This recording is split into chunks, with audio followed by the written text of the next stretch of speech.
Cobalt mashinasiga eng kerakli narsani qilib berganmiz. Qaranglar, o'zlaring Cobaltlar bilan solishtirib ko'ringlar. Nima? 40 tezlikdan keyin, qarang, uzoq safarga chiqadigan bo'lsangiz, cruise controlni yoqamiz va bo'ldi, bitta ishga tushiramiz. Ishga tushdi.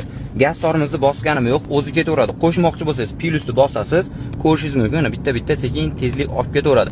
Mabodo 64 ga qo'yib qo'yasiz, samolyotni qaranglar, 64 ga qo'yib qo'yasiz, bo'ldi, 64 da ketaveradi. Ana 60 ga qo'yib qo'ydim. Gazni bosmayman-da, safarda bemalol tanishim bilan gaplashib ketishingiz mumkin. Endi tormozni bossangiz, sразу cruise control ishdan chiqadi. Undan keyin yana bitta minusni bosasiz, yana cruise control bu tomonda ishlab tushadi.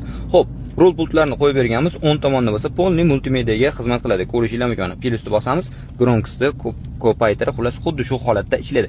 Bundan tashqari motor korobkalariga programma yozib, o'zini pultidan avtozapus, ya'ni pultidan yurgizadigan ham qilib berganmiz.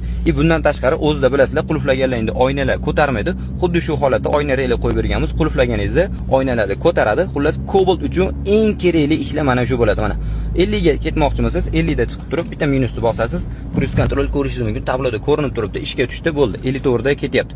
Mabodo minus qilmoqchi bo'lsangiz, ikkita minus qilamiz. Ikkita minus qildim. Bu yoqda sekin 53, 52 bo'lib ketadi. Mana bitta qilishingiz mumkin, ko'rishingiz mumkin. Xullas avtozapus bundan tashqari cruise control bo'yicha bemalol o'zimizga murojaat qilaverasizlar.